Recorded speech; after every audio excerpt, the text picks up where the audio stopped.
Hey, welcome back everyone to another video, and in this one we'll be taking a look at running multiple Linux based OS or switching between different Linux based distribution using Windows subsystem for Linux or Bash for Windows in short.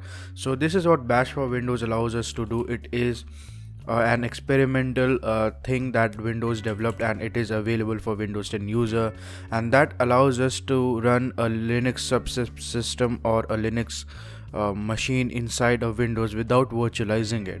So it's not running virtually, but it's still running inside Windows, sort of like chroot, but you in between Windows and Linux. So right now you can see I have entered the command bash, and that gives me a Ubuntu based let's say environment. So I am running Ubuntu bash, as you can see, 16.0 LTS. But what if I want to run, let's say, Fedora or OpenSUSE and not Ubuntu?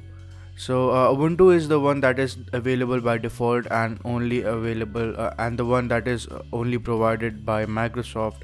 None other distributions are provided, but for that we are using something called WSL distribution switcher. Now let's go ahead and exit from my Ubuntu installation, and then go to the directory where I have saved. Alright, so here is the collection of scripts that will help me change the distribution.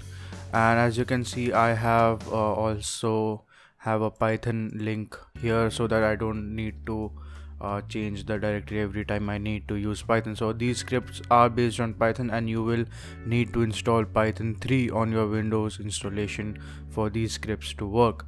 So these scripts come courtesy of RollySoft on GitHub. Now this guy went ahead and created a whole bunch of script, and a really comprehensive scripts, and they can work across a bunch of systems, including Debian. Ubuntu is of course the default, Fedora, CentOS, OpenSUSE, Media, Oracle Linux, Alpine, Crux, and Clear Linux.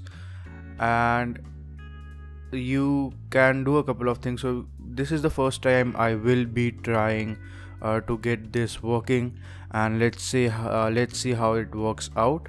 And of course I'll be downloading Fedora for now, and let's see how that goes. So this is our PowerShell command line interface, and you don't need any sort of admin privileges, because the way WSL works is that it is installed in local users directory. So there are no admin privileges are not required. So let's go ahead and get sources, I guess. So first of all, what I'll need to do is Python .lnk space get sources, and then Fedora and 24. So this should get me the sources for Fedora 24. Alright, so it looks like you need to add the Python variable, the Python environment variable, and for that you will need to reconfigure Python using the installer, and the Python link wouldn't work. So let's go ahead and try this one out. I hope it does work. Okay, so as you can see, it is fetching the files, and finally we have installed, we have gotten the script to run properly. And the funny thing is that on Linux, when you install something, and about like so many years I have been using Linux, and when you install, you get used to the fact that if there is a environment variable associated with the program, so Python in this case, it will be added. But since Windows is not like a very command line forward or command line based OS,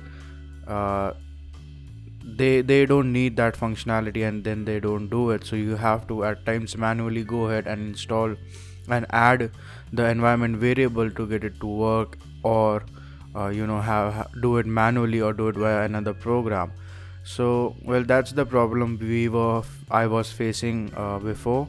So I think that solves that, and we are downloading Fedora 24 for Windows subsystem Linux. And the other thing is, I have used PowerShell. I have not used PowerShell a lot, but I've started using it when I was just testing these scripts.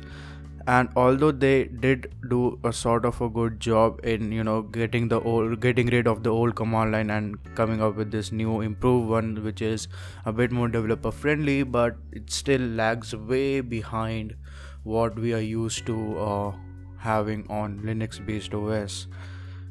So let's just wait for the download to finish. It shouldn't take too long, and that the main reason is there's no GUI or anything like that present. So 94, 95, 96, 97, 98, 99, and done. So that's it. We have our Fedora distribution, and the next thing we need to do is install it. So install.py, and this should start with the extraction.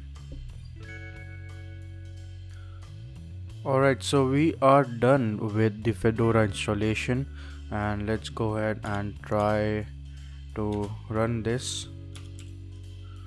And let's go bash, and are we on Fedora yet? So cat/etc/release.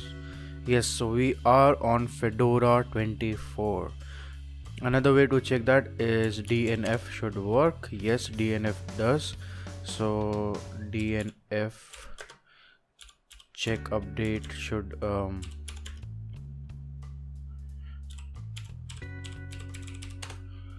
start to download repositories and check for updates. So there you have it. That is simply installing another Linux OS on your WSL. So if you are in a situation that you really need to have something other than Ubuntu to do some specific stuff, something like SUSE would be useful, something like Fedora maybe, and so then you can just simply switch it over. Okay, now what if you want to switch back to your previous installation? Now the developer has been kind enough and also added that functionality. So let's just go ahead and exit our Fedora environment and take a look at what script we will be running. It's simply called switch.py. So what I'll do is go ahead and run that script, and that should actually give us all the current distributions we are running with, an asterisk on the distribution that is currently used. So we can just copy this, and I think that's how you copy, and then write python switch and control shift V, and that's it. Once we are done that, we are now on Ubuntu. So now when I do bash and then lsb, or let's go ahead with cat os /etc/os release, and this gives us Ubuntu.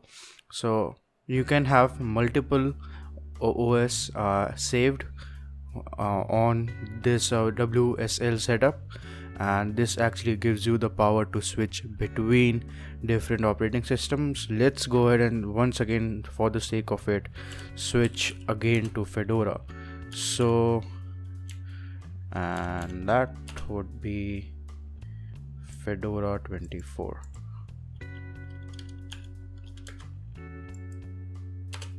And now we are switched to Fedora. Bash and a simple cat OS release gives us Fedora 24. And that's about it, guys. Thank you so much for watching this video. A huge shout out for to Rolly Soft for creating this awesome script. I know this will help a lot of people who are in a situation where they can't really install a Windows, a Linux based OS on their systems because of space and all of that stuff. So this is a huge shout out to the developer as well. Thank you so much for watching. Please do like, comment and subscribe, and I will see you in the next one.